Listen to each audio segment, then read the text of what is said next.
भाई हमेशा कहता हूं कि यार अब तक की ना सबसे बड़ी भर्ती है, अब तक की सबसे बड़ी भर्ती तुम्हारी पुलिस सब इंस्पेक्टर की है। और कितने पदों पे है? 1015 पदों पे। एग्जाम कब है? 5 अप्रैल को है। इतनी अच्छी वैकेंसी तुम्हें क्या देखने को मिलेगी बार बार? फिर सर कहते हो सर क्या क्या तो पढ़े क्या नहीं पढ़े। मैं गारंटी दे रहा हूं ऐसे बहुत विद्यार्थी होंगे जो आज तैयारी स्टार्ट करेंगे सब इंस्पेक्टर की आज, और देखना 5 अप्रैल को परीक्षा देंगे और वो भी सिलेक्ट होंगे। 1015 विद्यार्थियों में उनका नाम भी आएगा। पर तुम्हारे साथ दिक्कत क्या है कि तुम एसआई की तैयारी करने आते हो, पापा से तो ये बोल गया कि पापा मैं जा रहा हूं अब एसआई की तैयारी करने, मैं देखना 2 स्टार यहां लगाऊंगा और 2 स्टार यहां लगाऊंगा। बीच में 4th ग्रेड की एग्जाम आती, पापा 4th ग्रेड की एग्जाम दे लू क्या? पापा एलडीसी की एग्जाम आ रही है ये दे लू क्या? बेटा दे ले भाई, पापा मम्मी मना थोड़ी करेंगे। बट जिसके अंदर डेडिकेशन होता है ना, जिसके अंदर जुनून होता है, पागलपन होता है, जिसके अंदर जिद्दीपन होता है ना, वो एक ही भर्ती को टारगेट करके रखता है, वो एक भर्ती के लिए लॉयल रहता है। एक कोई शाहरुख खान की मूवी का डायलॉग है ना कि किसी चीज को जब तुम शिद्दत से चाहते हो तो पूरी कायनात उसको मिलाने की साजिश में लग जाती है। तो एक भर्ती को टारगेट करो ना। अभी आरएस का फाइनल रिजल्ट आया था 2023 का, उसमें कितने टॉपर मेरे जानकार थे। सबसे मैंने पूछा कि यार क्या मूल किया है, बच्चे मेरे से पूछते रहते हैं, मैं उनको जवाब दूं। बोले कि यार मैं 2018 से तैयारी कर रहा हूं। कब से? 2018 से वो बंदा तैयारी कर रहा है और 2025 में जाके सिलेक्ट हुआ है। अब जाके 2023 का रिजल्ट 2025 में आया। वो बंदा 7 से 8 साल तक एक भर्ती की तैयारी करता रहा था आरएस की। उसने बोला मैंने एलडीसी की वैकेंसी तक नहीं दी, मैंने सीईटी, वीडियो, ग्राम सेवक, पटवारी, 4th ग्रेड, हाई कोर्ट वगैरह अधीनस्थ बोर्ड की कोई भर्तियां, बोला मैंने सिंगल भर्ती नहीं टेकी, मैंने सिर्फ और सिर्फ आरएस देखा। एक 2021 की एसआई की वैकेंसी दी थी बस उसने। तो असली मूल चाबी तो यह है कि टारगेट एक बना के रखो। अब इस पुलिस सब इंस्पेक्टर के अंदर देखो भाई, तुम्हारे बैच में जितने भी बच्चे हैं, मैं कहता हूं 2-3 तो यहीं से सेलेक्ट हो जाएंगे अपने। बट उसके लिए करना क्या है? उसके लिए कुछ नहीं करना, 2 चीजें करनी है। आपके 2 पेपर हैं, ठीक है? आपको पता है सर एक पेपर है 200 नंबर का, सर हमारा दूसरा पेपर भी है 200 नंबर का। सर टोटल हमारा जो पेपर होगा सर वो 400 नंबर का होगा। सर एक 200 नंबर का जो पेपर है वो है हमारा हिंदी का। सर एक जो 200 नंबर का पेपर है वो है हमारा जीके का। सिंपल सी बात है, एक 200 नंबर का तो है तुम्हारा पेपर हिंदी का और एक 200 नंबर का पेपर है तुम्हारा जीके का।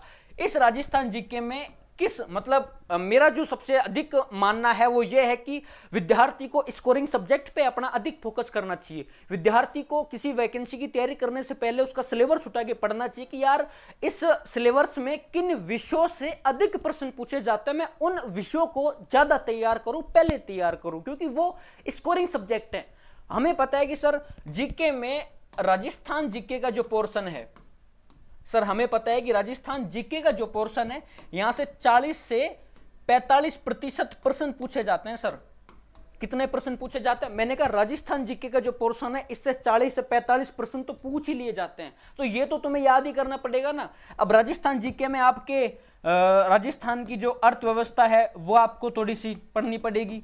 आप सबको पता है कि सर हमारे वो राजस्थान पॉलिटी है तो स्टेट पॉलिटी आपको देखनी पड़ेगी। आपको राजस्थान ज्योग्राफी आपको देखनी पड़ेगी। आपको राजस्थान का इतिहास पढ़ना पड़ेगा और आपको राजस्थान की कला व संस्कृति पढ़नी पड़ेगी।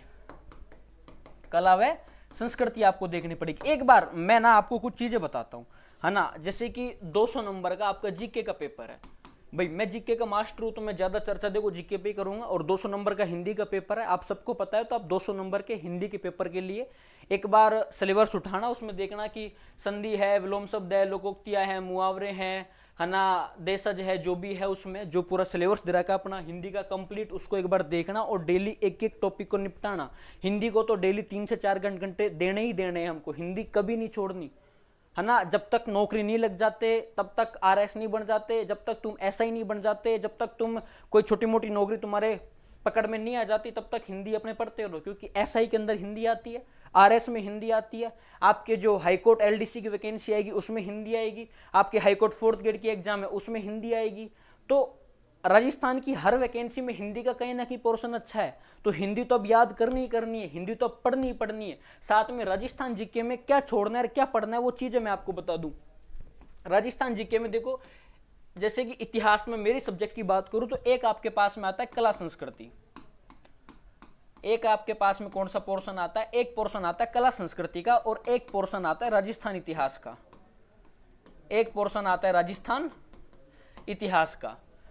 कला संस्कृति की मैं अगर बुक्स आपको बताऊं ना, क्योंकि विद्यार्थियों की डिमांड होती है सर नोट्स तो हमने पढ़ लिए, बुक्स बता दो, तो एक हिंदी ग्रंथ अकादमी की बुक्स आती हैं, वो उठाना, जैन व माली की अपने हिंदी ग्रंथ अकादमी की पुस्तक आती है, तो आप वो ना हिंदी ग्रंथ अकादमी की पुस्तक पढ़ लेना। राजस्थान इतिहास में तो नोट्स ही बहुत है, राजस्थान इतिहास के तो नोट्स ही बहुत हैं, यही पढ़ लेना, अपना इनसे ही कल्याण हो जाएगा। एक बार एक कोई विद्यार्थी कह रहा था कि सर अभी आरपीएससी के मेंबर का बयान था कि ये तो आरएस का पेपर है, 2023 का प्री जब हुआ था ना, 2000 वो आरएस का प्री जब हुआ था, तो आरएस के प्री के टाइम पे आरपीएससी के मेंबर का बयान था कि ये तो प्री है, इस बार जो एसआई की एग्जाम होगी उस एसआई के पेपर को देखना तुम। मौर्य बोल जाएंगे विद्यार्थियों के, ऐसा पेपर बनाएंगे हम इस बार। तो रियलिटी में अभी तुम टेलीकॉम का देख लो, टेलीकॉम का जो एसआई का पेपर आया उसमें हिंदी में मेरे पास मैसेज आ रहे कि सर टेलीकॉम एसआई के पेपर में हिंदी में मेरे बहुत अच्छे नंबर आ रहे हैं, पर जीके में तो सर मैं क्वालिफाई नहीं हो रहा, जीके में तो मेरे नंबर ही नहीं आ पा रहे, जीके में तो मेरे नंबर ही बहुत कम आ रहे हैं, आरपीएससी क्या कर रही है पता ही नहीं। सर नोट्स जो पढ़े थे मैंने, कुछ 2-3 बुक्स मैंने पढ़ी थी, उनसे बाहर सवाल पूछे जा रहे हैं। आरपीएससी अब टीचरों को और बच्चों को दोनों को पढ़ाना चाहती है। आरपीएस ये कह रही है कि अब किताबों के साथ साथ नहीं, सॉरी, नोट्स के साथ साथ तुम बुक्स भी पढ़ो। क्या? हाँ, तो बुक्स पढ़नी पड़ेंगी ना, बुक्स के नाम ना, अब देखो ये वही बात आ गई, नाम पूछ रहे हैं बुक्सों के नाम क्या करोगे जान के। सबको पता है सर राजस्थान अध्ययन की बुक्स आती है, हमको वो पढ़नी पड़ेंगी। तुम सबको पता है कि सर हिंदी ग्रंथ अकादमी की बुक्स आती है, हमको वो पढ़नी पड़ेंगी। तो राजस्थान जीके का थोड़ा सा वेटेज आप तैयारी कर लेना, ये आपके लिए थोड़ा अच्छा रहेगा। एक आपके गणित और रीजनिंग का पोर्शन भी, एक आपके गणित और रीजनिंग का जो पोर्शन है इसके शायद 15 क्वेश्चन आपके आएंगे ना, 15 से 20 सवाल आपको यहाँ देखने को मिलेंगे, तो एक ये आपकी अच्छी हेल्प करेगा। अगर आपकी हिंदी बहुत अच्छी है और इस जीके के पेपर में मैं तो कहता हूँ राजस्थान जीके का जो पोर्शन है, किसका, अपने जो राजस्थान जीके का जो पोर्शन है जिसके 40 से 45% सवाल आपके पूछे जाते हैं, एक आपके राजस्थान पॉलिटी हो गई, एक आपके राजस्थान ज्योग्राफी हो गई, एक आपके Rajasthan history and art and culture हो गई, और थोड़ा सा राजस्थान की अर्थव्यवस्था का पोर्शन हो गया, इकोनॉमी सर्वे जिसको अपन बोलते हैं वो। तो आपका ये वाला पोर्शन बहुत अच्छा है, और गणित और रीजनिंग का पोर्शन बहुत अच्छा है। करंट तो जो विद्यार्थी डेली पढ़ता रहता है उसका भी सिलेक्शन हो जाएगा, बट इसमें है थोड़ी सी कंटिन्यूटी, बीच में थोड़े भटकाव आएंगे, वो भटकाव भी आपको छोड़ने पड़ेंगे, है ना। और ऑनलाइन वाले भी इस बात को थोड़ा ध्यान से सुने कि भाई आपको भी चीज़ें ध्यान में रखनी है ना। तो तुम्हें ये सारी बातें ध्यान में रखनी है और कुछ नहीं करना। नौकरी लगना इतना कठिन काम नहीं है, नौकरी लगना थोड़ा आसान काम ही है, पर दिक्कत यह है कि हमारे साथ हम भटक जाते हैं, हम एक सही राह पर चलते चलते यूं मुड़ जाते हैं, है ना। हमें कंटिन्यूटी चलना पड़ता है चीज़ों में। कछुआ चाल चलो भाई, कछुआ नहीं तो अगर खरगोश बनोगे फिर बीच में तुम सो जाओगे, फिर क्या करोगे, फिर कछुआ यूं दौड़ के निकल जाएगा। तो अपने बढ़िया है ना कि कंटिन्यूटी, धीरे धीरे डेली के टारगेट सेट करो, बोल बोल की चीजें याद करो।